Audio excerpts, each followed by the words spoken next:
Abahinzi b'avoka muraho, iyi foto murayibona? Aha niho u Rwanda rwasinye amasezerano n'Ubushinwa yo kohereza avoka zo mu Rwanda ku isoko rinini ku isi ry'Abashinwa, aho rifite abaturage barenga miliyari imwe n'ibihumbi magana ane. Ibi ni ibintu by'agaciro cyane. Nk'uko mubibona RBA yabitangaje, u Rwanda n'Ubushinwa byasinye amasezerano y'ubucuruzi bwa avoka zizajya ziva aha mu gihugu zigurishirizwe ku isoko ry'Abashinwa. Ni isoko rinini cyane. Ni amasezerano kandi yashyizweho umukono na Ambasaderi w'u Rwanda mu Bushinwa, Bwana James Kimonyokwe. Aha bivuze iki bakunzi ba Mr Tech Rwanda? Ni ukuvuga nk'uko mubona iyi tweet, avoka zizajya zijya kuri iri soko mpuzamahanga nk'uko binasanzwe, ni avoka zimeze neza.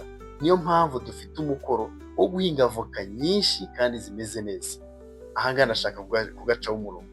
Isoko ryabonetse rinini. Avoka bavuga bakeneye barazisobanura. Igisigaye ni twebwe abahinzi tukamenya ngo ibyo tugomba gushyira ku isoko mpuzamahanga bigomba kuba ari ibintu bifite umwimerere, ibintu bisa neza. Aha ngaha nanone kandi bivuze iki? Binyuze muri aya masezerano, abahinzi bo mu Rwanda bafite amahirwe mashya atari asanzwe, umva ni isoko rishyashya ribonetse. Kandi nanone bakavuga ngo avoka zifite ireme zigiye kugera ku isoko rinini cyane. Aha ngaha rero ku bakozi ba Mr Tech Rwanda nshatse kubibereka, bivuga ngo ni umukoro duhawe kandi no kuvuga ngo ahari amafaranga harabonetse, needs zigiye kuba nyinshi cyangwa se ibikenewe bigiye kuba byinshi, tugomba kohereza ku isoko mpuzamahanga. Iki kintu hari benshi bajyaga bibaza ngo avoka duhinga ntizishobora kuzadupfira ubusa. Mu gihe nabasubizaga muri komantere ko zitazadupfira ubusa, nibwo niyitwitije. Ikigaragara ni iki rero? Tugomba gukora cyane. Ikigaragara ni iki rero? Tugomba gusoma cyane, tugakurikira Mr Tech Rwanda. Bivuze ngo uwahinze ibiti bikaba byeze aratangirana n'iri soko, cyangwa se ugiye guhinga avoka bivuga ngo isoko ararifite. Mbere y'uko nsoza rero, niba uri umuhinzi wa avoka, ikintu usabwa ni iki gikurikira: gukora ku bwiza bw'umusaruro wawe. Ndavuga gukora ikintu gifite karite, kwinjira mu makoperative ku buryo mushobora guhinga byinshi cyane, kuko ubuhinzi ni ikintu gisaba imbaraga nyinshi. Aha ngaha nashaka kuvuga akantu, burya abantu batarumva bo mu buhinzi bwa avoka ushobora gukora joint venture cyangwa se guhuza imbaraga, ugashaka umuntu ufite amafaranga cyangwa se ugashaka undi muntu mushobora gufatanya ku buryo mukora ibikorwa, aho kugira ngo uvuge ngo urijyanamo wenyine. Ni ukuvuga ngo ikindi nanone ugomba kwigira hamwe ibisabwa ku rwego mpuzamahanga. Aha ngaha ni umukoro dufite wo gusoma ibizakenerwa, cyangwa se niba utabisobanukiwe ukaba wakwegera ibigo bibishinzwe. Gutegura umurima wawe ku isoko rishya rikeneye byinshi. Aha ngaha bivuze iki rero? Nk'uko nabisobanuye ubushize, ntitwite kuvuga ngo twahinze ibiti byinshi, ahubwo ibyo twahinze twongera umusaruro.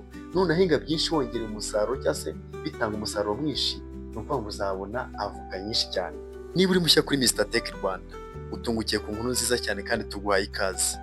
Ariko turakwinjiza no mu buhinzi bwa avoka, kuko urabona ko agatubutse kagiye kugira gute kuboneka. Ariko nanone birasaba imbaraga za buri wese. Ni ukuvuga ngo ntabwo uzafata umusaruro utari mwiza uvuge ngo uwujyanye ku isoko mpuzamahanga. Ariko icy'ingenzi ni uko tubonye ko isoko ryabonetse, igisigaye n'imbaraga zacu kugira ngo turihaze, kugira ngo dukorere kashi, kuko kashi ntawe uzikorera yicaye cyangwa se atashyizemo agatege. Niba iyi nkuru igushimishije, andika ngo nditeguye niba witeguye kwinjira muri aya mahirwe mashya. Kandi andika ngo ndatera avoka niba ufite aho wayitera, cyangwa se niba nawe wumva unyotewe.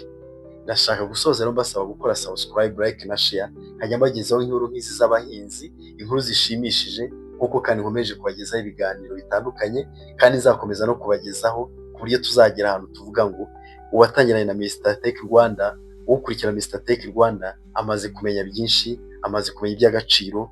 Ndabakunda, murankunda, murabinyereka, naho ubutaha mu bindi biganiro.